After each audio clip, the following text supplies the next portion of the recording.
Welcome back to another inspiring chapter. Let's step right into his world. Some men are born into privilege, yet it is not wealth that distinguishes them. It is what they build upon it. There is a man in Pakistan whose name has become inseparable from textiles that clothe millions, banks that fuel industries, and power grids that light cities. He has been celebrated, criticized, awarded, and even accused, yet his influence remains undeniable. His story begins in the cotton fields of Punjab, but it stretches to private jets, global councils, and the seat of power itself. That man is Mian Mohammad Mansha. But how did a boy thrust unexpectedly into leadership after his father's death become not only Pakistan's richest man, but also its symbol of industrial ambition? Mansha's story is entangled with migration, resilience, and enterprise. His family, originally from Punjab, ventured to Kolkata in the 1930s to seize opportunities in the cotton business. There, fortunes rose, but partition in 1947 redrew the map and altered their destiny. Like millions of others, they returned to Punjab, Pakistan, leaving behind what they had built in India. His father wasted no time in replanting ambition. He established Nishat Textile Mills in 1951, laying a foundation on which young Mohammad Mansha would later stand. Cotton and fabric became the family's identity, but no one knew just how far it would go under the sun. Born in Chennai, Mansha's early schooling began at Sacred Heart Convent in Faisalabad. Later, yearning for broader horizons, he traveled to London and studied business at Hendon College. Exposure to global business practices and modern ideas shaped his thinking. He was not to remain confined within traditional mills. But fate intervened. Mansha returned to Pakistan in 1968, only to be struck by tragedy. His father's death. Barely prepared, the young man suddenly carried an empire's future on his shoulders. Where most might have faltered, he leaned on his education, his instinct, and a bold willingness to take risks. Thrown into responsibility, Mansha reshaped and strengthened Nishat Textile Mills. Expansion was his mantra. Soon he established Pakistan's largest textile complex in Faisalabad, housing 7 factories, followed by another in Chuniya near Lahore. Nishat became synonymous with quality fabric, and his mills turned Pakistan into a textile powerhouse. Yet Mansha was not thinking only about thread and looms. He envisioned a group, a sprawling conglomerate touching everything from insurance to cement to banking. Step by step, he expanded Nishat Group toward new summits. The 1990s privatization wave under Pakistan's economic reforms opened the doors for bold entrepreneurs. Mansha walked through them decisively, acquiring assets others hesitated over. Entity Adamji Insurance. Through a daring hostile takeover, he secured Pakistan's largest non-life insurance firm. DG Khan Cement. Taken from the Saigal family, it gave Nishat Group dominance in yet another critical sector.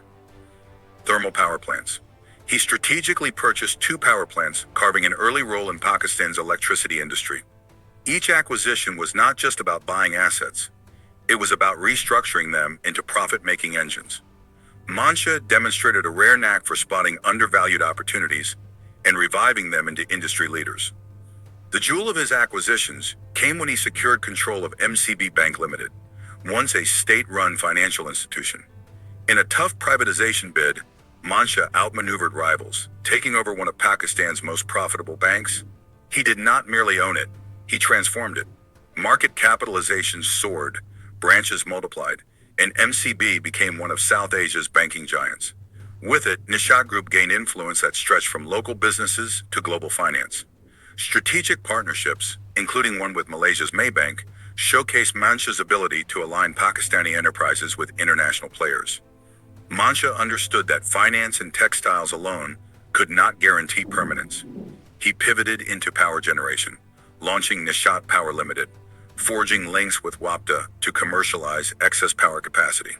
The venture solidified his presence in energy, with his son, Qasim Mansha, stepping into leadership roles, ensuring continuity.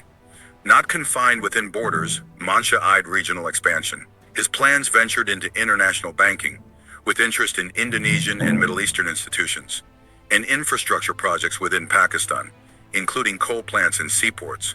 For him, Nishat Group was not just a conglomerate, it was a force advancing national development itself. By the early 2000s, Mansha's stature grew beyond measure. In 2004, President Pervez Musharraf awarded him the Sitara-e-Imtiaz, recognizing his outsized contribution to Pakistan's economy.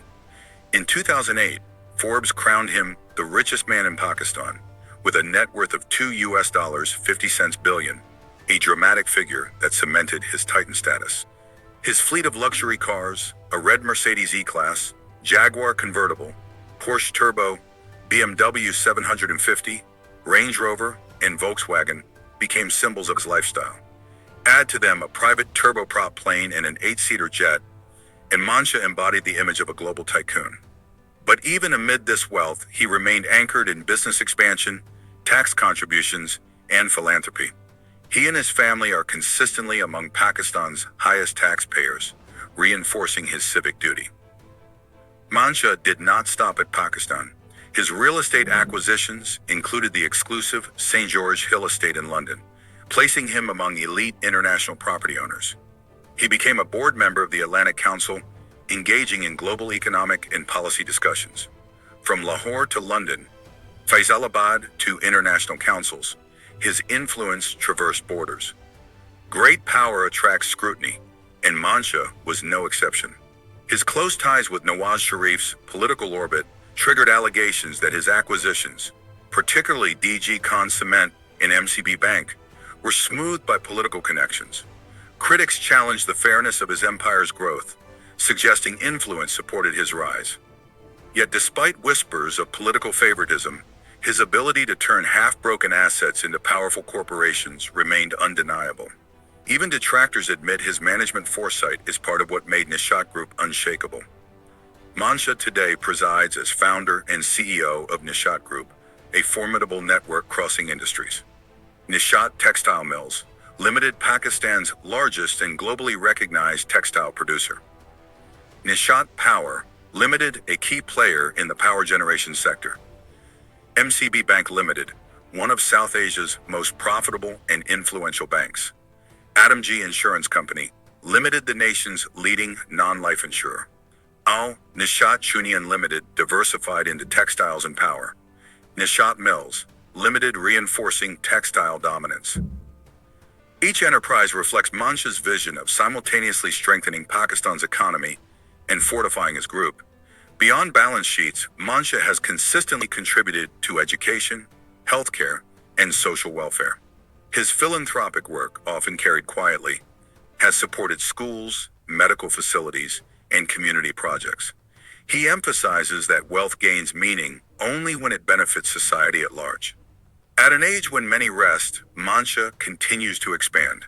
His fortune currently stands at $1 billion, earning him a place among the world's billionaires. Ranked 937th globally, he remains Pakistan's enduring face on the international billionaire list. The combination of ambition, global awareness, and relentless adaptability has made him a rare figure. Not just a businessman, but a statesman of commerce. From the cotton threads of Chinio to textile giants, from KSE boards to global councils, from local banks to elite estates abroad, Mian Mohammad Mansha's journey is proof that vision, when blended with education and resilience, can alter the destiny of families, industries, and perhaps nations. His journey has stirred admiration, suspicion, inspiration, and debate. But whether celebrated or critiqued, he remains one of Pakistan's most impactful figures, whose empire reflects both the glory and complexity of modern entrepreneurship. And it all began with cotton,